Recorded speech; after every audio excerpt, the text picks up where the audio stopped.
যে ইসলামিক শরিয়া একেবারে নিখুঁত।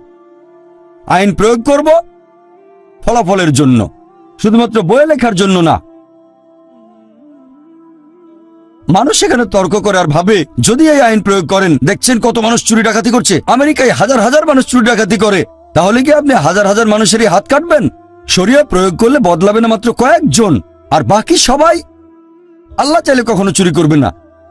অন্যরা এখন জানে যদি অ্যারেস্ট হই বের হয়ে যেতে পারবো, ঘুষ দিতে পারবো, বড়সড় কোনো শাস্তি পাবো না। তবে যদি শাস্তিটা কঠিন হয় তাহলে চুরি করার আগে 10 বার অন্তত চিন্তা করবে, তখন চুরির ইচ্ছাটাও কমে যাবে। আর মানুষজন এটা বুঝতে পারে না যে ইসলামিক শরিয়া পরিপূর্ণ, এটা নিখুঁত। তার মানে এই না যদি কোনো গরিব লোক রুটি চুরি করে কারণ তার ক্ষুধা লেগেছে এজন্য হাত কাটতে হবে না। যদি গরিব লোক চুরি করে কিছু খাওয়ার জন্য, এটা আসলে সরকারের, ইসলামিক কর্তৃপক্ষের দায়িত্ব সবাইকে খাবার দেয়া। সে কেন খাবার জন্য চুরি করবে? দায়িত্ব আসলে মুসলিম উম্মার, দায়িত্ব দেশের মানুষের। আমরাই খেয়াল রাখবো আমাদের প্রতিবেশী যেন খেতে পারে। বুঝতে পারছেন, এই শাস্তির ক্ষেত্রেও বেশ কিছু নিয়ম আছে। যদি অনেক টাকা চুরি করেন ইত্যাদি ইত্যাদি, তখন শাস্তি হবে এরকম। আর ইসলামিক একটা দেশে কোনো লোকের খাবার চুরি করার প্রশ্নই আসবে না। সেজন্যই আপনারা দেখবেন পৃথিবীর মধ্যে সৌদি আরবে সবচেয়ে চুরি ডাকাতির পরিমাণ কম। এটা প্র্যাকটিক্যাল আইন, প্রয়োগ করলে ফলাফল পাবেন। আমি এখানে শাস্তির একটা উদাহরণ দিলাম আর যুক্তি যে কেন শাস্তিটা এরকম। মানুষজন ভয় পায় যে হাত কেটে ফেলা হবে যখনই শরিয়া প্রয়োগ করবে। শাস্তি প্রয়োগ হয়তো করবেন না, প্রয়োগ করলেও সেটা খুবই কম পরিমাণ। অন্য আরো যে বিষয় নিয়ে ইসলামের সমালোচকরা অভিযোগ করে সেটা হচ্ছে ইসলামে নারীর অধিকার। সময় স্বল্পতার কারণে সবগুলো অভিযোগ নিয়ে আলোচনা করতে পারবো না। সংক্ষেপে বললে এই সমালোচকরা বলে ইসলাম ধর্মে মহিলাদের অবস্থান অনেক নিচে, তাদের কোনো অধিকার নেই, তারা পুরুষের সমান নয়। ইসলাম ধর্মে পুরুষ এবং নারী আসলে সমান, তবে সাম্যতা মানে কিন্তু অভিন্নতা নয়। তারা সমান তবে একই রকম নয়। আমাদের স্রষ্টা আল্লাহ সুবহানাহু ওয়া তাআলা পুরুষ এবং নারীকে সৃষ্টি করেছেন জৈবিকভাবে আলাদা, দেহের গঠনে আলাদা, মানসিকভাবেও আলাদা। আর তাদের এই মানসিক গঠন, জৈবিক গঠন আর দেহের গঠনের ভিত্তিতে আল্লাহ সুবহানাহু ওয়া তাআলা পুরুষ এবং নারীর দায়িত্ব কর্তব্য আলাদা করে দিয়েছেন। দেখবেন যে অনেকগুলো ক্ষেত্রেই পুরুষ এবং মহিলা তারা সমান। কিছু কিছু ব্যাপারে মহিলারা কিছুটা এগিয়ে আছে, আবার কিছু ব্যাপারে পুরুষরা কিছুটা এগিয়ে আছে, তবে সব মিলিয়ে তারা সমান। আপনাদের একটা উদাহরণ দেই। ধরেন কোন একটা পরীক্ষায় দুজন ছাত্র, ছাত্র এ আর ছাত্র বি, দুজনেই 100তে 80 পেল, দুজনেই প্রথম হলো। যদি আপনি পরীক্ষার খাতাটা দেখেন, ধরেন সেখানে 10টা প্রশ্ন আছে, প্রত্যেক প্রশ্নে 10 নম্বর। সেখানে 1 নম্বর প্রশ্নের উত্তরে ছাত্র এ পেয়েছে 10-এর মধ্যে 9, আর ছাত্র বি পেয়েছে 10-এর মধ্যে 7। তাহলে 1 নম্বর প্রশ্নের উত্তরে ছাত্র এ কিছুটা এগিয়ে ছাত্র বির চেয়ে, আর 2 নম্বর প্রশ্নের উত্তরে ছাত্র বি পেয়েছে 9, ছাত্র এ পেল 10-এর মধ্যে 7। তাহলে 2 নম্বর প্রশ্নের উত্তরে ছাত্র বি কিছুটা এগিয়ে আছে ছাত্র এর চেয়ে। এরপর বাকি 8টা প্রশ্নের উত্তরে দুজনেই পেয়েছে 10-8। যোগ করলে দেখবেন দুজনেই পেয়েছে 100তে 80, সব মিলিয়ে তারা সমান। তবে 1 নম্বর প্রশ্নের উত্তরে ছাত্র এ কিছুটা এগিয়ে আছে, আর 2 নম্বর প্রশ্নের উত্তরে বি কিছুটা এগিয়ে আছে। একইভাবে ইসলাম ধর্মে পুরুষ এবং নারী সব মিলিয়ে সমান। কিছু কিছু ব্যাপারে মহিলারা খানিকটা এগিয়ে আছে, আবার কিছু ব্যাপারে পুরুষরা খানিকটা এগিয়ে। যেমন ধরেন এটা আছে সহিহ বুখারীতে, খণ্ড নম্বর 8, বুক অফ আদাব, অধ্যায় নম্বর 2, হাদিস নম্বর 2। একবার এক লোক নবীর কাছে এসে জিজ্ঞেস করলো যে এই পৃথিবীতে কাকে সবচেয়ে বেশি ভালোবাসা সাহচর্য দেব? নবী বললেন তোমার মাকে। লোকটা জিজ্ঞেস করলো এরপর কাকে দেব? নবী আবার বললেন তোমার মাকে। লোকটা আবার জিজ্ঞেস করলো এরপর কাকে দেব? নবী আবারও উত্তরে বললেন তোমার মাকে। লোকটা জিজ্ঞেস করলো এরপর কাকে দেব? নবী তখন উত্তরে বললেন তোমার বাবাকে। তার মানে ভালোবাসা আর সাহচর্যের 4 ভাগের 3 ভাগ সন্তানের ভালোবাসা সেটা পাচ্ছেন মা, আর বাবা তিনি পাচ্ছেন 4 ভাগের 1 ভাগ। এক কথায় মা পাচ্ছেন গোল্ড মেডেল, পাচ্ছেন সিলভার মেডেল, এছাড়াও পাচ্ছেন ব্রোঞ্জ মেডেল, আর বাবাকে শুধু সান্ত্বনা পুরস্কার নিয়ে সন্তুষ্ট থাকতে হচ্ছে। তাহলে ভালোবাসা আর সাহচর্যের ব্যাপারে দেখবেন মহিলারা এখানে এগিয়ে আছে কেন? বুঝতে পারছেন, কারণ এই মা আমাদের 9 মাস গর্ভে ধারণ করেছেন। আর নবী বলেছেন সেই 9 মাসের কষ্ট সহ্য করার বিনিময়ে যদি পাহাড় সমান স্বর্ণ দাও, সেই ঋণ তোমরা শোধ করতে পারবে না। তাহলে সেই কারণেই সন্তানের ভালোবাসা আর সাহচর্যের কথা বললে মা অনেক বেশি এগিয়ে আছেন। আপনাদের আরেকটা উদাহরণ দেই। ধরেন একটা চোর আমার ঘরের ভেতরে ঢুকলো, তখন বলবো না যে আমি নারী স্বাধীনতায় বিশ্বাস করি, এ কথা বলে স্ত্রীকে চোরের সাথে লড়তে বলবো না, আমি লড়বো। আল্লাহ পবিত্র কোরআনে বলেছেন সূরা নিসা অধ্যায় নম্বর 4 আয়াত নম্বর 34 যে আল্লাহ সুবহানাহু ওয়া তাআলা পুরুষদের বেশি করে শারীরিক শক্তি দিয়েছেন। তাহলে যেহেতু আল্লাহ সুবহানাহু ওয়া তাআলা পুরুষদের শারীরিক শক্তি বেশি দিয়েছেন, তাই পুরুষদের দায়িত্ব মহিলাদের সাহায্য আর রক্ষা করা। তাহলে শারীরিক শক্তিতে পুরুষরা কিছুটা এগিয়ে। এছাড়া আরো অনেক ক্ষেত্রেই পুরুষ আর মহিলা সমান।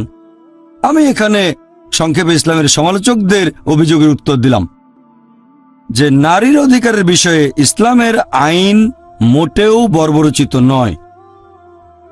আরো বিস্তারিত জানতে আমার ভিডিও ক্যাসেট দেখতে পারেন women's right in Islam, মডার্নাইজিং or outdated. একথা আগেও বলেছি যে বেশিরভাগ ধর্মই সাধারণত ভালো কথা বলে থাকে, তবে ইসলাম ভালো কথা বলার পাশাপাশি আমাদের দেখিয়ে দেয় যে কিভাবে ভালোটা অর্জন করব। আজকে অনেকে আপত্তি জানায় বিভিন্ন রকমের মতামত যে আইনটা কেমন হওয়া উচিত। এরকম একটা কমন অভিযোগ হচ্ছে ইসলামে মহিলাদের অবস্থান বেশ নিচে। এর কারণটা ইসলামিক হিজাব। তারা বলে যে ইসলামিক হিজাব মোটেও শালীনতা প্রকাশ করে না, শালীনতার জন্য না, হিজাব করা হয় মহিলাদের নিচে রাখার জন্য। আপনারা যদি বর্তমানের আশেপাশে একটু ভালো করে দেখেন যে শালীনতার সংজ্ঞা এক এক মানুষের কাছে এক এক রকম হতে পারে, পরিবেশের উপর ভিত্তি করে আর সমাজের উপর। যেমন ধরেন মুসলিম আরব দেশগুলোতে কোনো মহিলার দিকে তাকানো, একজন মহিলাকে দেখা, এটাকে বলা হয় অশালীনতা। আমাদের দেশ ভারতে মহিলাদের দিকে তাকাতে পারেন, কথা বলতে পারেন, কিন্তু স্পর্শ করলে সেটা অশালীনতা। সেজন্য অভিবাদন জানানোর সময় ভারতে হাত জোড় করে। ভারতের পরিবেশে কোনো মহিলাকে স্পর্শ না করলে বলা হবে শালীনতা। আবার পশ্চিমা দেশগুলোতে হ্যান্ডশেক করা, পুরুষ আর মহিলা হ্যান্ডশেক করছে, এটাই ভদ্রতা। হ্যান্ডশেক করা, কথা বলা বা দেখতেও পারেন, কোনো সমস্যা নেই। সত্যি বলতে যদি কোনো মহিলা হাত বাড়িয়ে দেয় অথবা কোনো পুরুষ হাত বাড়িয়ে দেয় আর অন্যজন হ্যান্ডশেক না করে, তাহলে ধরে নেওয়া হবে যে সে অশিক্ষিত অথবা ভদ্রতা জানে না। তাহলে পশ্চিমে হ্যান্ডশেক করাই হচ্ছে শালীনতা। আবার কিছু পশ্চিমা দেশে মহিলাদের চুমুও দিতে পারবেন, সেখানে সবার সামনে চুমু দিতে পারবেন, গালে ঠোঁটে, কোনো সমস্যা নেই, এটাই শালীনতা। আবার কিছু পশ্চিমা দেশে যা খুশি তাই করতে পারবেন। একটা ছেলে আর একটা মেয়ে তাদের পারস্পরিক সম্মতিতে করতে পারবে যা খুশি তাই, সেটাকেই বলা হবে শালীনতা। শালীনতার সংজ্ঞা এক এক জায়গায় এক এক রকম। এখন আমরা কিভাবে যাচাই করবো কোনটা সবচেয়ে ভালো আর কোনটা শালীনতা?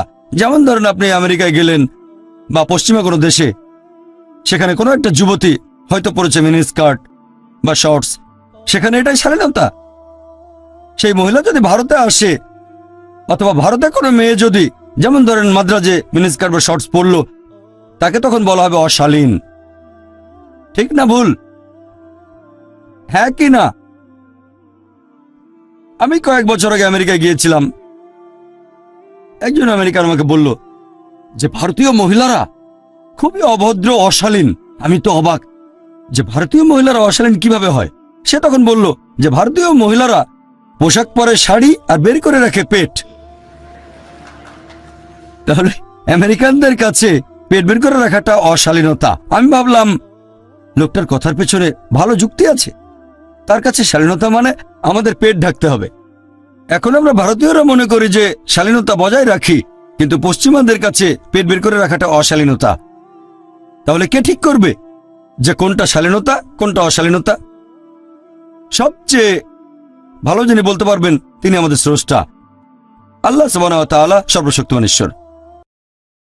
আসুন এবার দেখি যে ইসলামিক শরিয়াতে কি বলা হয়েছে, কোরআন এবং হাদিস শালীনতা সম্পর্কে কি বলছে। আর অনেকে অভিযোগ করে যে ইসলাম হিজাবের মাধ্যমে মহিলাদের নিচু করে রাখে। তাদের উদ্দেশ্যে বলবো, আপনারা যদি ইতিহাস দেখেন, ব্যাবিলনের সভ্যতার সময় তারা মহিলাদের সাথে খুব খারাপ ব্যবহার করত। একজন লোক কাউকে খুন করলে সেই লোককে শাস্তি না দিয়ে তার স্ত্রীকে মৃত্যুদণ্ড দেওয়া হতো। আর গ্রিক সভ্যতায় তাদের পৌরাণিক কাহিনীতে একটা কাল্পনিক মহিলা চরিত্র প্যান্ডোরা, যে পৃথিবীর সব দুর্ভোগ আর দুর্দশার কারণ। প্রথম দিকে তারা পবিত্রতা বিশ্বাস করত, কিন্তু পরবর্তীতে খ্যাতিলোভের কারণে পতিতাবৃত্তি বেড়ে গিয়েছিল। তারপর রোমান সভ্যতায় নগ্নতা ছিল কমন, পতিতাবৃত্তি, অবাধ যৌনাচার ছিল কমন। মিশরীয় সভ্যতা দেখেন, সেখানে মহিলাদের বলা হতো শয়তানের চিহ্ন। আর পবিত্র কোরআন নাজিল হওয়ার আগে আরব সভ্যতায় যদি কোনো কন্যা সন্তান জন্মাতো তাকে মেরে ফেলা হতো, জীবন্ত কবর দেওয়া হতো। ইসলাম হলো প্রথম ধর্ম, আর মুহাম্মদ সাল্লাল্লাহু আলাইহি সাল্লাম প্রধান উদ্যোক্তা, যিনি মহিলাদের উপরে তুলেছেন। আর ইসলাম ধর্ম মহিলাদের অধিকার দেওয়ার পরে তাদের এই পথটাও দেখিয়ে দিচ্ছে যে কিভাবে স্বাধীনতা বজায় রাখতে হবে, কিভাবে অধিকার বজায় রাখতে হবে, অবস্থান বজায় রাখতে হবে। আর এই কারণে হিজাবের ব্যবস্থা করা হয়েছে। মানুষ সাধারণত মহিলাদের হিজাবের কথা বলে, তবে আল্লাহ সুবহানাহু ওয়া তাআলা তার আসমানি কিতাব পবিত্র কোরআনে প্রথমে বলেছেন পুরুষদের হিজাবের কথা, তারপর মহিলাদের হিজাব। আল্লাহ পবিত্র কোরআনে বলেছেন, সূরা নূর অধ্যায় নম্বর 24 আয়াত নম্বর 30, মুমিন পুরুষদের বলো তারা যেন দৃষ্টি সংযত রাখে, লজ্জাস্থানে হেফাজত করে। যখন একজন পুরুষ কোনো মহিলাকে দেখবে, তখন মাথায় কোনো খারাপ চিন্তা আসলে সে দৃষ্টি নিচু করবে, মনে কোনো নির্লজ্জ চিন্তা আসলে দৃষ্টি নিচু করবে। একবার একজন মুসলিম অনেক সময় ধরে একটা মেয়েকে দেখছিল। আমি বললাম, ভাই তুমি কি করছো? ইসলামে তো এটার অনুমতি নেই। সে আমাকে বলল, আমাদের প্রিয় নবী বলেছেন প্রথমবার দেখার অনুমতি আছে, দ্বিতীয়বার দেখা নিষিদ্ধ। আমার প্রথমবারের দেখা অর্ধেক শেষ হয়নি। নবী কথা দিয়ে কি বুঝিয়েছেন যে প্রথমবার দেখার অনুমতি আছে, দ্বিতীয়বার দেখা নিষিদ্ধ? তার মানে এই না যে 10 মিনিট ধরে আপনি পলক না ফেলে একটা মেয়েকে দেখবেন আর বলবেন অর্ধেক দেখা শেষ হয়নি। এর মানে যদি অনিচ্ছাকৃতভাবে কোনো মহিলাকে আপনি দেখে ফেলেন, ইচ্ছাকৃতভাবে তাকে আরেকবার দেখবেন না, সৌন্দর্য উপভোগ করবেন না। পরের আয়াতটা বলছে মহিলাদের হিজাবের কথা। আল্লাহ পবিত্র কোরআনে বলেছেন সূরা নূর অধ্যায় নম্বর 24 আয়াত নম্বর 31, মুমিন নারীদেরকে বলো যেন দৃষ্টি সংযত রাখে, লজ্জাস্থানে হেফাজত করে। আর যা প্রকাশ থাকে সেটা বাদে যেন সৌন্দর্য প্রকাশ না করে, যেন কাপড় দিয়ে গ্রীবা আর বক্ষদেশ আবৃত করে। সৌন্দর্য প্রকাশ করবে না শুধু এই লোকগুলো ছাড়া, তার স্বামী, তার ছেলে, তার বাবা, এরকম বেশ কিছু মাহরাম যাদের সে বিয়ে করতে পারবে না, তাদের একটা লিস্ট। এই হিজাব পালনের শর্ত আছে মোট 6টা। এগুলো বলা আছে পবিত্র কোরআন এবং সহিহ হাদিসে। প্রথমটা হচ্ছে হিজাবের সীমা, পুরুষদের জন্য নাভি থেকে হাঁটু পর্যন্ত, মহিলাদের ক্ষেত্রে পুরো শরীর ঢাকা থাকবে, শুধু যে অংশটা দেখা যেতে পারে সেটা মুখমণ্ডল আর কবজি পর্যন্ত হাত। তবে অনেক বিশেষজ্ঞ বলেন এগুলো ঢেকে রাখতে হবে। হিজাবের বাকি 5টা শর্ত পুরুষ এবং মহিলাদের একই। 2 নম্বর, তারা যে পোশাকটা পরবে সেটা হবে ঢিলেঢালা, শরীরের গঠন বোঝা যাবে না। 3 নম্বর, এমন স্বচ্ছ হবে না যাতে ভেতর থেকে দেখা যায়।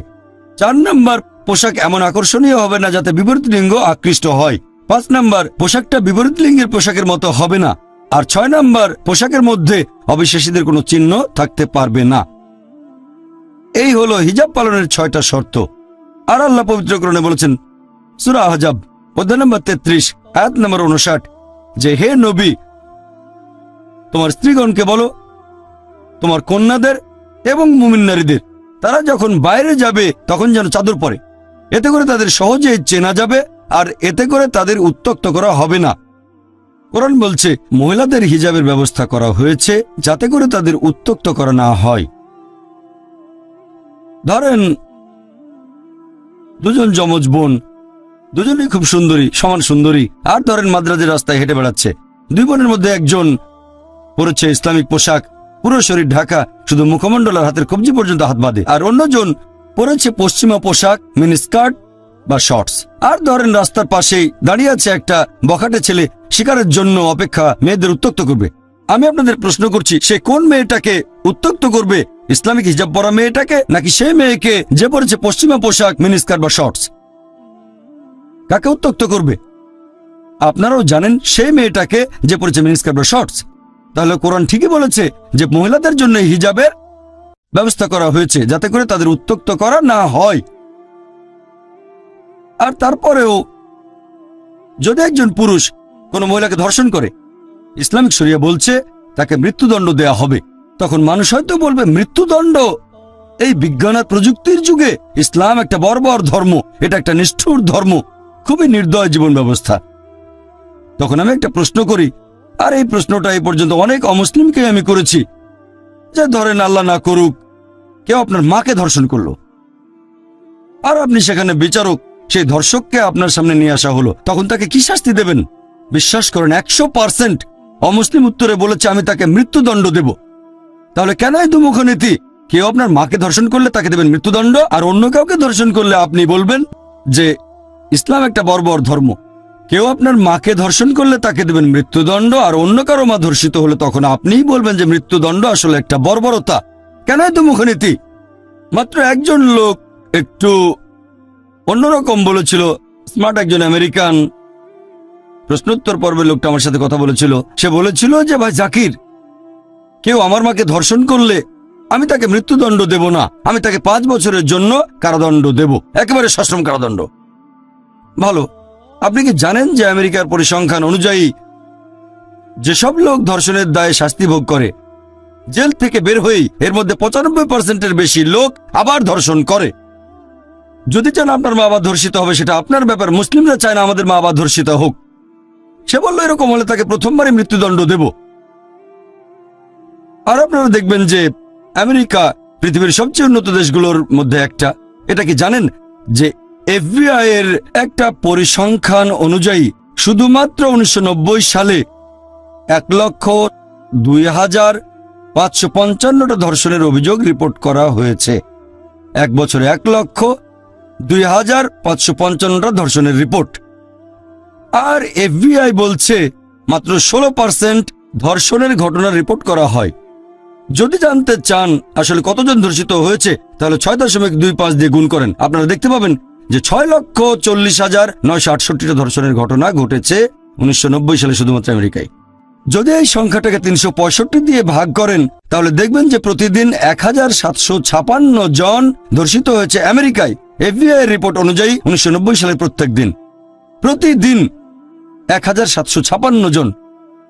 আরও একটা রিপোর্ট তৈরি করেছে national crime victimization survey bureau, US department of justice.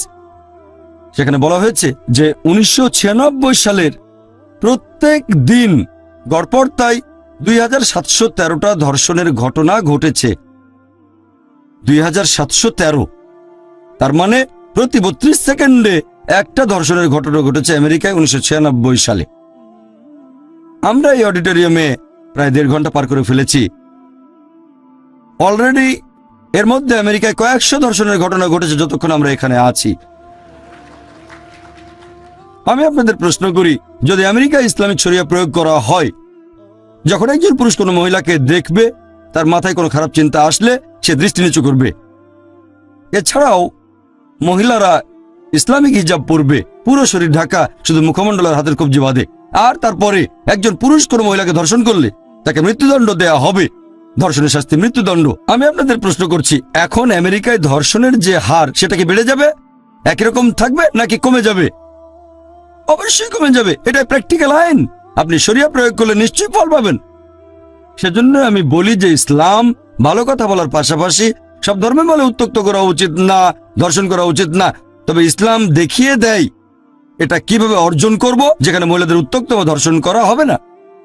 আর পৃথিবীর মধ্যে যে দেশে ধর্ষণের হার সবচেয়ে কম সেটা সৌদি আরব, সেখানে আইনই এরকম। সেজন্য আমি বলি যে ইসলামিক শরিয়া একটা পরিপূর্ণ আইন, এটাই সবচেয়ে প্র্যাকটিক্যাল আইন। এটা আমাদের দেখিয়ে দেয় কিভাবে অর্জন করব শান্তি।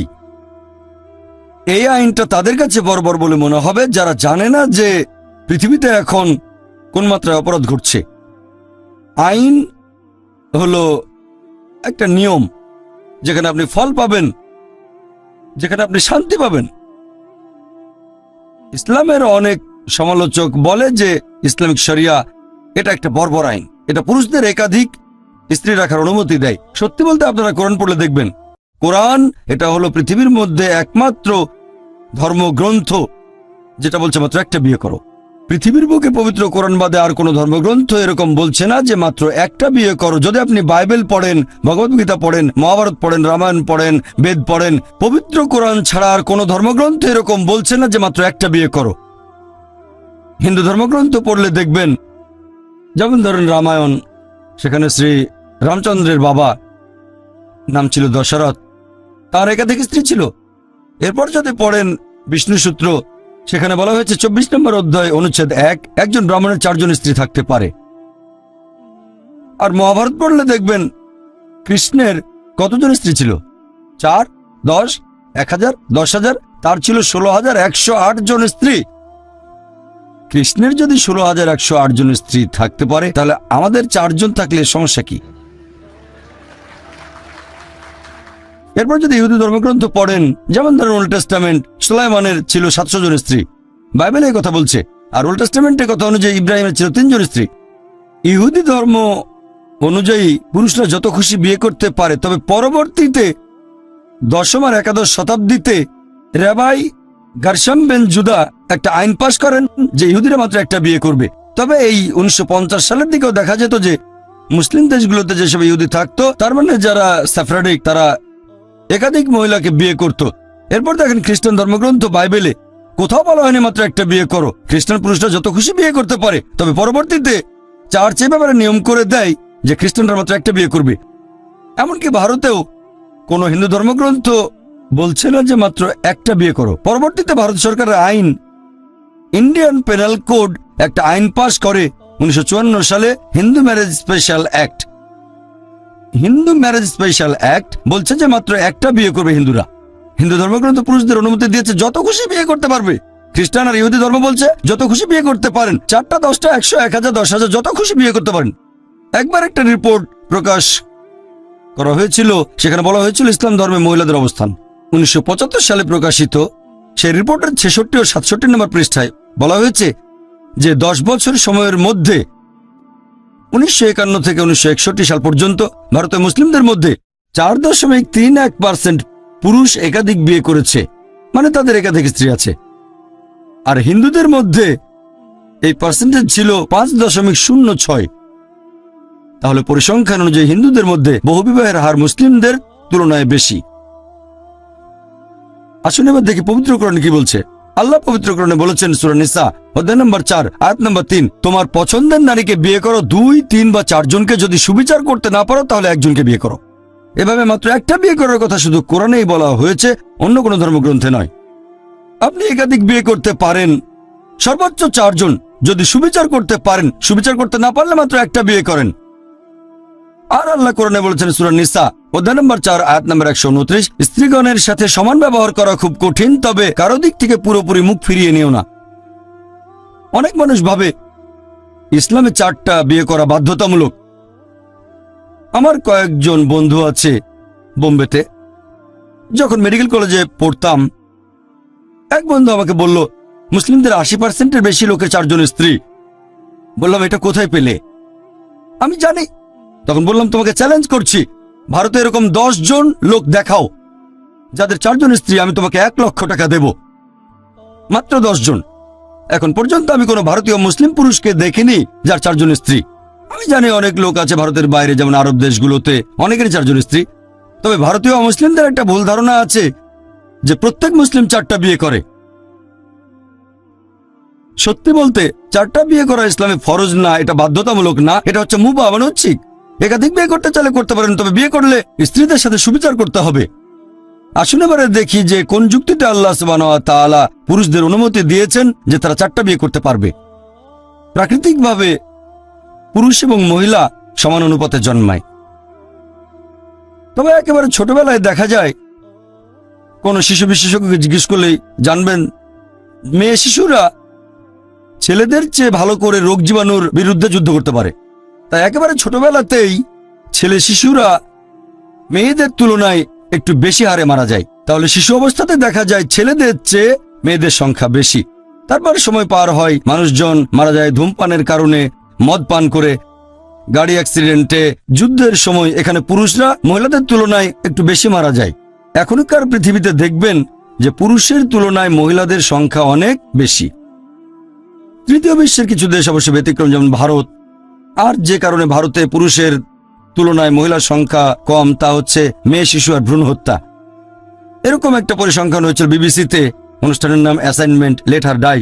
সেখানে ব্রিটিশ রিপোর্টার এমিলি বেকেনন বলেছেন যে প্রত্যেক দিন এই ভারতে 3000-এরও বেশি মহিলার গর্ভপাত ঘটানো হয় যখন জানতে পারে শিশুটা মেয়ে। তার মানে ভারতে প্রতি বছর 10 লক্ষ মহিলার গর্ভপাত ঘটানো হচ্ছে যখন জানতে পারছে যে শিশুটা মেয়ে। আর তামিলনাড়ুর সরকারি হাসপাতালের রিপোর্ট আমাদের বলছে যে 10 জন জীবিত কন্যা শিশুর মধ্যে 4 জনকে মেরে ফেলা হয়। যদি এই মেয়ে শিশু আর ভ্রূণ হত্যার অশুভ প্র্যাকটিসটা বন্ধ করেন, তাহলে এই ভারতেও মহিলাদের সংখ্যা এক সময় পুরুষের চেয়ে বেশি হয়ে যাবে। বর্তমানে আপনারা দেখবেন যে শুধুমাত্র নিউ ইয়র্কে পুরুষের তুলনায় মহিলার সংখ্যা 10 লক্ষ বেশি, শুধুমাত্র আমেরিকাতে পুরুষের তুলনায় 78 লক্ষ মহিলা বেশি, শুধুমাত্র ইংল্যান্ডে পুরুষের তুলনায় 40 লক্ষ মহিলা বেশি, শুধুমাত্র জার্মানিতে 50 লক্ষ মহিলা পুরুষের তুলনায় বেশি, শুধুমাত্র রাশিয়ায় পুরুষের তুলনায় 90 লক্ষ মহিলা বেশি।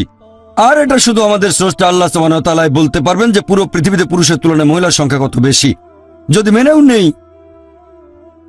যে প্রত্যেক পুরুষের উচিত একজন মহিলাকে বিয়ে করা, আর ধরেন আমার বোন অথবা আপনার বোন সে আমেরিকায় বসবাস করে আর সবাই সেখানে বিয়ে করে ফেলেছে, প্রত্যেক পুরুষই একজন মহিলাকে বিয়ে করে ফেলেছে, তারপরে আমেরিকায় 78 লক্ষ মহিলা থেকে যাবে যারা কোনো জীবনসঙ্গী খুঁজে পাবে না। তাদের জন্য যে পথটা খোলা থাকবে, হয় এমন কোনো পুরুষকে বিয়ে করবে যার স্ত্রী আছে, নয়তো হবে জনগণের সম্পত্তি। লোকে বলতে পারে জনগণের সম্পত্তি, ডক্টর জাকির আপনি খুব কঠিন করে বলছেন। এটাই আমার জানা মতে সবচেয়ে ভদ্র ভাষা, এর চেয়ে ভালো শব্দ আমার জানা নেই। আর একজন ভদ্র মহিলা এরকম ক্ষেত্রে এমন কোনো পুরুষকেই বিয়ে করবে যার একজন স্ত্রী আছে, জনগণের সম্পত্তি সে হতে চাইবে না। আপনারা দেখবেন যে পশ্চিমা দেশগুলোতে রক্ষিতার ব্যাপারটা খুবই কমন। 2টা 10টা 20টা 30টা 40টা কোনো সমস্যা নেই, যত খুশি রক্ষিতা রাখতে পারেন। আমেরিকার পরিসংখ্যান বলছে একজন বিয়ে করার আগে গড়পড়তায় সে 8 জনের সাথে যৌন সম্পর্ক তৈরি করতে পারে। আমেরিকানরা গড়ে কেউ 2টো, কেউ 5টা, কেউ 20টা, আবার কেউ 30টা। বিয়ের আগে 8 জনের সাথে যৌন সম্পর্ক হচ্ছে, এটা তারা হজম করতে পারে, কিন্তু একাধিক মহিলাকে বিয়ে করাটা তারা হজম করতে পারে না। তুলনা করলে দেখবেন কোনো মহিলা যখন রক্ষিতা তখন সে কোনো সম্মান পায় না, কোনো অধিকার পায় না।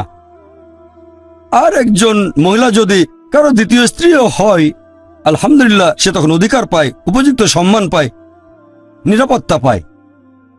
তাহলে আপনারা বুঝতে পারছেন যে কারণে ইসলাম ধর্ম অনুমতি দিয়েছে যে কিছু পুরুষ একাধিক মহিলাকে বিয়ে করতে পারে, সেটা হলো যাতে মহিলাদের শালীনতা বজায় থাকে, তাদের অসম্মান করার জন্য না। এছাড়াও আপনারা দেখবেন যে ইসলাম ধর্মে মহিলাদেরকে বলা হয় মহসেনা, অর্থাৎ শয়তানের বিরুদ্ধে দুর্গ। আর অন্যান্য ধর্মে মহিলাদেরকে বলা হয় শয়তানের প্রধান অস্ত্র। আমাদের প্রিয় নবী মুহাম্মদ সাল্লাল্লাহু আলাইহি ওয়াসাল্লাম বলেছেন, এটা আছে সহিহ বুখারীতে, খণ্ড নম্বর 7, বুক অব নিকাহ, অধ্যায় 3, হাদিস নম্বর 4, হে যুবক যুবতীরা, তোমাদের যাদের বিয়ে করার সামর্থ্য আছে তারা বিয়ে করে ফেলো। আর নবী বলেছেন ইসলাম ধর্মের সন্ন্যাস ব্রত বলে কিছু নেই। আমাদের নবী আরো বলেছেন, কেউ বিয়ে করলে তার অর্ধেক দিন পূর্ণ হয়। একবার প্রশ্ন উত্তর পর্বে একজন আমাকে বলেছিল, তার মানে কি এই যে 2টো বিয়ে করি তাহলে সম্পূর্ণ দিন পূরণ হবে? বিয়ে করলে অর্ধেক দিন পূর্ণ হয়, এটা দিয়ে নবী কি বুঝিয়েছেন? বিয়ে করলে দূরে থাকবে অবাধ যৌনাচার, ব্যভিচার থেকে, অশ্লীলতা, সমকামিতা থেকে। এগুলো সমাজে খারাপ জিনিসগুলোর অর্ধেক। শুধুমাত্র বিয়ে করলেই আপনি মা অথবা বাবা হওয়ার সুযোগ পাবেন, বিয়ে করলে স্বামী বা স্ত্রী হওয়ার সুযোগ পাবেন। এই দায়িত্বগুলো ইসলামে খুবই গুরুত্বপূর্ণ। তাহলে আপনি বিয়ে করলে 1টা অথবা 2টা, এখানে দিন পূর্ণ হবে অর্ধেক। আর নবী বলেছেন, যদি কেউ বিয়ে না করে সে আমার দলে না। বিয়ে বা নিকাহ সম্পর্কে কোরআন বলছে, সূরা নিসা অধ্যায় নম্বর 4, আয়াত নম্বর 21, এটা মিসাক বা পবিত্র চুক্তিনামা। আর একটা বিয়ে বৈধ হতে গেলে সেখানে হবু স্বামী এবং স্ত্রী দুজনের সম্মতি গুরুত্বপূর্ণ, পুরুষ এবং মহিলা সমান গুরুত্বপূর্ণ। আমাদের প্রিয় নবী বলেছেন, এটা আছে সহিহ বুখারীতে, খণ্ড নম্বর 7, বুক অব নিকাহ, অধ্যায় নম্বর 69, হাদিস নম্বর 49, একবার এক মহিলা নাম খানসা বিনতে খাদেম আল আনসারিয়া নবীর কাছে আসলো আর নবীকে বলল যে আমার বাবা জোর করে আমার অপছন্দের লোকের সাথে আমাকে বিয়ে দিয়েছে। আর নবী তখন বিয়েটা বাতিল করে দিলেন।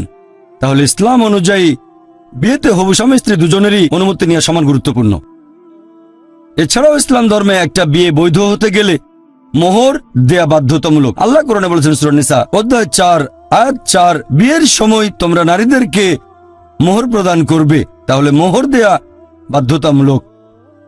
হবু স্বামী মোহর দেবে তার হবু স্ত্রীকে।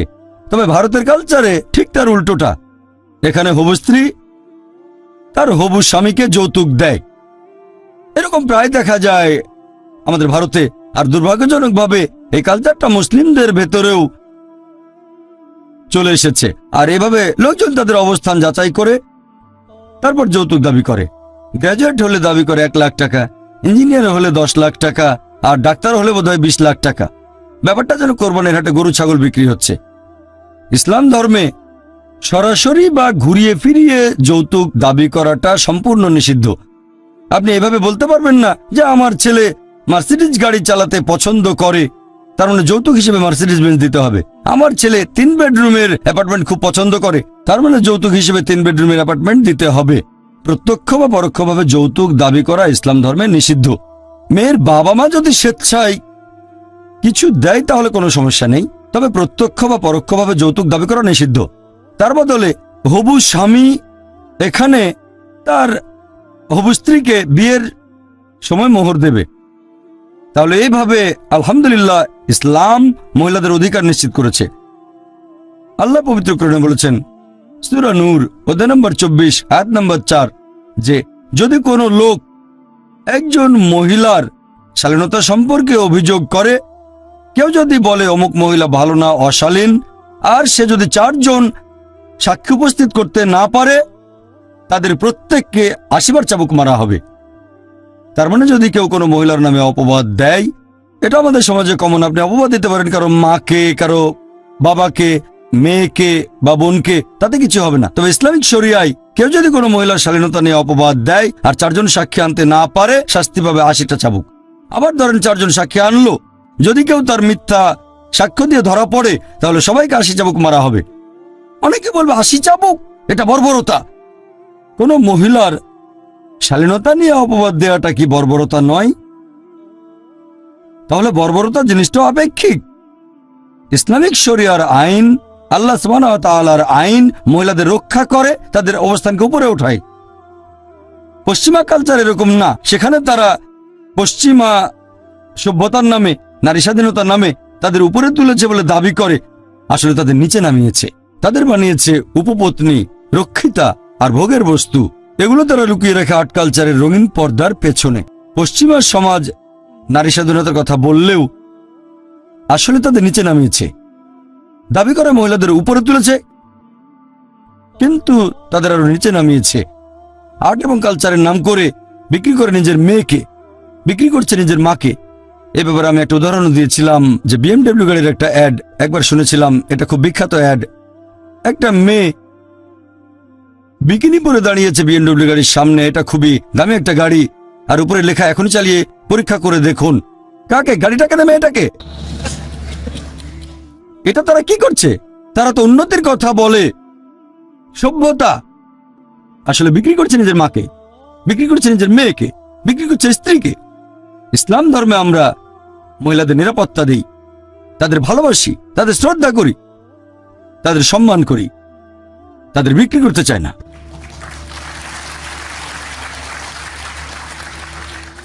এছাড়াও অনেকে অভিযোগ করে যে ইসলাম ধর্মে উত্তরাধিকারের ক্ষেত্রে মহিলারা কেন অর্ধেক সম্পত্তি পায়। ইসলাম মহিলাদের নিচে নামিয়েছে। উত্তরাধিকার হিসেবে মহিলারা পুরুষের অর্ধেক সম্পত্তি পায়। ছেলে যা পাবে মেয়ে পাবে তার অর্ধেক। এই অবিচারের কারণ কি? পবিত্র কোরআন পড়লে দেখবেন উত্তরাধিকারের কথা অনেক জায়গায় বলা হয়েছে। সূরা বাকারা অধ্যায় 2 আয়াত 180, সূরা বাকারা অধ্যায় 2 আয়াত 240, সূরা নিসা অধ্যায় 4 আয়াত 7 থেকে 9, সূরা নিসা অধ্যায় 4 আয়াত 19, সূরা নিসা অধ্যায় 4 আয়াত 33, সূরা নিসা অধ্যায় 4 আয়াত 176, সূরা মাইদা অধ্যায় 5 আয়াত 105 থেকে 8। এরকম অনেক আয়াতে উত্তরাধিকারের কথা বলা হয়েছে। তবে যে আয়াতটাতে এই ব্যাপারে বিস্তারিত বলা হয়েছে সেটা সূরা নিসা অধ্যায় নম্বর 4 আয়াত 11-12 এবং আয়াত 176। আল্লাহ পবিত্র কোরআনে বলেছেন সূরা নিসা অধ্যায় 4 আয়াত 11, সন্তানের উত্তরাধিকারের কথা যদি বলা হয়, পুত্র এখানে কন্যার চেয়ে দ্বিগুণ অংশ পাবে। যদি শুধু কন্যা থাকে 2 বা ততোধিক, তাহলে প্রত্যেকে পাবে 2/3। যদি মাত্র একজন কন্যা থাকে সে পাবে অর্ধেক। তারপর আয়াতটা বলছে তার পিতা মাতা দুজনেই পাবে 1/6 যদি সন্তান থাকে। কোনো সন্তান না থাকলে সেখানে মা পাবে 1/3। যে মারা গেছে তার যদি কোনো ভাই বোন না থাকে। এই হিসেবটা সব দেনা শোধ করার পর পরের আয়াত সূরা নিসা অধ্যায় নম্বর 4 আয়াত নম্বর 12 বলছে যে তোমার স্ত্রী যদি কোনো সম্পদ রেখে যায় তুমি পাবে অর্ধেক যদি সন্তান না থাকে, আর 1/4 যদি সন্তান থাকে। তোমার স্ত্রীর জন্য সম্পদ রেখে গেলে যদি সন্তান না থাকে তাহলে স্ত্রী পাবে 1/4, আর যদি সন্তান থাকে স্ত্রী পাবে 1/8। মনে রাখতে কষ্ট হতে পারে, তাই বাসায় গিয়ে চেক করবেন সূরা নিসা অধ্যায় নম্বর 4 আয়াত নম্বর 11 ও 12। তবে সামগ্রিকভাবে আমি মানছি যে বেশিরভাগ ক্ষেত্রে মহিলারা পুরুষদের তুলনায় অর্ধেক সম্পত্তি পায়। অনেক সময় বাবা মা সমান অংশের সম্পত্তি পাবে যদি সন্তান না থাকে, তবে সামগ্রিকভাবে বেশিরভাগ ক্ষেত্রে মহিলারা অর্ধেক পায়। এরকম করার পেছনে যুক্তিটা কি? যুক্তিটা হচ্ছে যে ইসলাম ধর্মে মহিলারা পুরুষদের তুলনায় বেশি অর্থনৈতিক নিরাপত্তা পেয়ে থাকে। ইসলামে দায়িত্বটা থাকে তার বাবার অথবা তার ভাইয়ের সেই মহিলার বিয়ে হওয়ার আগে, এরপর দায়িত্ব সেই মহিলার স্বামীর অথবা ছেলের বিয়ে হওয়ার পরে, এরপর থাকা খাওয়া পোশাক পরিচ্ছদ সবকিছু তারা বহন করে। তাহলে এখানে অর্থ উপার্জন করার দায়িত্ব পুরুষদের উপর, মহিলাদের উপর না। এখন আল্লাহ সুবহানাহু ওয়া তাআলা যেহেতু পুরুষদের উপর অর্থনৈতিক দায়িত্ব দিয়েছেন আর আল্লাহ সুবিচার করেন, পবিত্র কোরআনে আছে সূরা নিসা অধ্যায় 4 আয়াত 40, আল্লাহ সুবহানাহু ওয়া তাআলা কারো উপর অনুপরিমাণও জুলুম করেন না। ধরেন একজন লোক মারা গেল, সে রেখে গেল 2 সন্তান, একটা ছেলে একটা মেয়ে। স্ত্রী আর অন্যান্য আত্মীয় স্বজনের অংশ দেওয়ার পর ধরেন 1,50,000 টাকা অবশিষ্ট আছে। ইসলামিক শরিয়া অনুযায়ী এক ছেলে আর এক মেয়ে অন্য সবার অংশ দেওয়ার পর 1.5 লক্ষ টাকা আছে। এখানে ছেলে পাবে 1 লক্ষ টাকা আর মেয়ে পাবে 50,000 টাকা। এখন আমি আপনাদের প্রশ্ন করি, কোনটা বেশি ভালো? যে 1 লক্ষ টাকার সম্পত্তি পেলেন আর হয়তো 90,000 টাকা খরচ করলেন পরিবারের পেছনে, কারণ ছেলে যদি 1 লক্ষ টাকা পায় এটা পরিবারের জন্য খরচ করতে হবে, নাকি এটা ভালো যে 50,000 পেলেন আর একটা পয়সা খরচ করলেন না আপনি? কারণ মেয়ে যে টাকা পাচ্ছে তা থেকে নিজের ভরণ পোষণের জন্য তাকে একটা টাকাও খরচ করতে হবে না। তার যাবতীয় ভরণ পোষণের দায়িত্ব হচ্ছে পরিবারের পুরুষদের উপর। তাহলে 50,000 টাকা পেয়ে 1 টাকাও খরচ করবেন না, এটা 1 লক্ষ টাকা পেয়ে 80-90,000 টাকা পরিবারের পেছনে খরচ করার চেয়ে অনেক বেশি ভালো। এখন আল্লাহ অর্থনৈতিক দায়িত্বটা পরিবারের পুরুষদের উপর দিয়েছেন, সেজন্য পুরুষরা এখানে দ্বিগুণ সম্পত্তি পাচ্ছে। তবে সামগ্রিকভাবে দেখলে আপনারা বুঝতে পারবেন যে মহিলারা অনেক বেশি উপকার পাচ্ছে অর্থনৈতিক ক্ষেত্রে পুরুষদের তুলনায়। মহিলারা অর্থনৈতিক নিরাপত্তা পাচ্ছে। এছাড়াও আপনারা দেখবেন কমন একটা অভিযোগ, সময় বেশি নেই সবগুলো বলতে পারছি না, কমন অভিযোগটা জিহাদ। আর শুধু অমুসলিম নয়, অনেক মুসলিমদের মধ্যে এই ভুল ধারণা আছে যে একজন মুসলিম যদি কোনো রকম যুদ্ধ করে, সে যে কোনো কারণে, হতে পারে ব্যক্তিগত স্বার্থ উদ্ধার, হতে পারে খ্যাতি বা পলিটিক্সের জন্য, সেটাকে বলা হয় জিহাদ। একজন মুসলিম যদি কোনো কারণে যুদ্ধ করে সেটা জিহাদ না। জিহাদের মূল আরবি শব্দটা হচ্ছে জাহাদা, যার মানে চেষ্টা করা বা সংগ্রাম করা। ইসলামিক শরিয়া অনুযায়ী এর মানে, ইসলামিক পরিভাষায় জিহাদ মানে নিজের খারাপ প্রবৃত্তিগুলোর বিরুদ্ধে চেষ্টা আর সংগ্রাম করা। আরেকটা মানে হচ্ছে সমাজকে ভালো করার জন্য চেষ্টা করা। আরো একটা মানে যুদ্ধের মধ্যে আত্মরক্ষার জন্য লড়াই করা। এর আরেকটা মানে অত্যাচার আর অবিচারের বিরুদ্ধে চেষ্টা সংগ্রাম করে যাওয়া। জিহাদ মানে চেষ্টা করা বা সংগ্রাম করা। আরো ভুল ধারণা আছে, অনেক লোকে বলে যে জিহাদ শব্দের মানে পবিত্র যুদ্ধ। যদি পবিত্র যুদ্ধ শব্দটার আরবি করেন সেটা হারবুম মুকাদ্দাসা, আর কোরআন পড়লে দেখবেন এই পবিত্র কোরআনের কোনো জায়গায় বা কোনো সহিহ হাদিসে হারবুম মুকাদ্দাসা শব্দটা ব্যবহার করা হয়নি। তাহলে জিহাদ মানে পবিত্র যুদ্ধ না। এই পবিত্র যুদ্ধ শব্দটা প্রথম ব্যবহার করেছে পশ্চিমা লোকজনেরা। এটা দিয়ে তারা বোঝাতো ক্রুসেড। খ্রিস্টানরা একসময় অনেক দেশ জয় করেছিল, খ্রিস্টান ধর্মের দোহাই দিয়ে হাজার হাজার মানুষ হত্যা করেছিল, এটাকে বলা হয় পবিত্র যুদ্ধ। ইসলাম অনুযায়ী জিহাদ মানে পবিত্র যুদ্ধ না। জিহাদের একটা টাইপ হতে পারে যুদ্ধ করা, সেটা হচ্ছে কিতাল, আর সেটা আল্লাহ সুবহানাহু ওয়া তাআলার পথে যুদ্ধ করা। এই জিহাদের উপর আমি একটা পুরো লেকচার দিয়েছিলাম চেন্নাই শহরে 1.5 বছর আগে। সেই লেকচারটা আপনারা দেখতে পারেন। আর আপনারা দেখবেন কিছু লোক বেছে বেছে কোরআনের কয়েকটা আয়াত নিয়ে বলে যে পবিত্র কোরআন বলছে যখনই কাফিরকে দেখবে তাকে হত্যা করবে, তার মানে কোনো অমুসলিমকে দেখলেই তাকে মেরে ফেলো। এটা একটা বর্বর ধর্ম। এরকম খুব বিখ্যাত একটা আয়াত সূরা তাওবা অধ্যায় নম্বর 9 আয়াত নম্বর 5। ইসলামের সমালোচকরা বলেন, যেমন অরুণ সুরি একটা বই লিখেছেন দ্য ওয়ার্ল্ড অফ ফতোয়া, সেখানে সূরা তাওবার 5 নম্বর আয়াতের উদ্ধৃতি দিয়ে বলেছেন এই কোরআন বলছে যখনই তুমি কাফিরকে দেখবে, ব্র্যাকেটের মধ্যে লিখে দিয়েছেন হিন্দু, তাকে হত্যা করো। আপনি কোরআন খুললে দেখবেন সূরা তাওবা অধ্যায় নম্বর 9 আয়াত নম্বর 5, সেখানে আছে যখনই কোনো কাফিরকে দেখবে মেরে ফেলো। তবে এখানে উদ্ধৃতি দেওয়া হয়েছে কোনো প্রসঙ্গ ছাড়া। প্রসঙ্গটা জানলে বুঝতে পারবেন সূরা তাওবার শুরুর দিকের আয়াতগুলো অধ্যায় নম্বর 9, এখানে মুসলিম আর মক্কার মুশরিকদের মধ্যে একটা চুক্তির কথা বলা হয়েছে। মুশরিকরা ইচ্ছে করেই এই চুক্তির শর্তগুলো ভঙ্গ করেছিল।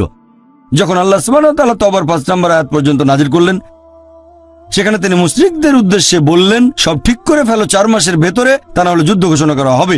আর সেই যুদ্ধ ক্ষেত্রে আল্লাহ সুবহানাহু ওয়া তাআলা বলেছেন যখনই কাফিররা মানে শত্রুরা আসবে তাদের সাথে লড়াই করে হত্যা করো। তাহলে এই আয়াতটা নাজিল হয়েছিল যুদ্ধের ময়দানের প্রসঙ্গে। যখন শত্রু তোমাদের আক্রমণ করতে আসবে তখন ভয় পেও না, লড়াই করে তাদের হত্যা করো। এখন একজন আর্মি জেনারেল তার সৈনিকদের মনোবল চাঙ্গা করার জন্য এভাবে তাদের বলবে যে তোমরা ভয় পেও না, লড়াই করে শত্রুদের মারো, বলবে না শত্রুদের মেরে ফেলো না, যুদ্ধ করো না। তাহলে কোরআনের এই আয়াতটা নাজিল হয়েছিল একটা যুদ্ধের প্রসঙ্গে। অরুণ সুরি এখানে 5 নম্বর আয়াত থেকে চলে গেছেন 7, কারণ সূরা তাওবা অধ্যায় 9 আয়াত 6 তার অভিযোগের উত্তরটা বলা আছে। 6 নম্বর আয়াত বলছে যদি তোমার শত্রুরা আশ্রয় চায়, যদি শান্তি চায়, শুধু শান্তি দিও না, তাদেরকে একটা নিরাপদ জায়গায় পৌঁছে দিয়ে এসো, যাতে করে তারা আল্লাহ সুবহানাহু ওয়া তাআলার বাণী শুনতে পারে। আজকের দিনের সবচেয়ে দয়ালু আর্মি জেনারেল হয়তো সৈন্যদের বলবে শত্রুদের ছেড়ে দাও, কিন্তু আল্লাহ বলেছেন শুধু শান্তি দেওয়াই নয়, নিরাপদ জায়গায় পৌঁছে দিয়ে এসো। আর এছাড়াও আপনারা দেখবেন পৃথিবীর সবগুলো প্রধান ধর্মগ্রন্থ, সেখানে সত্য আর মিথ্যার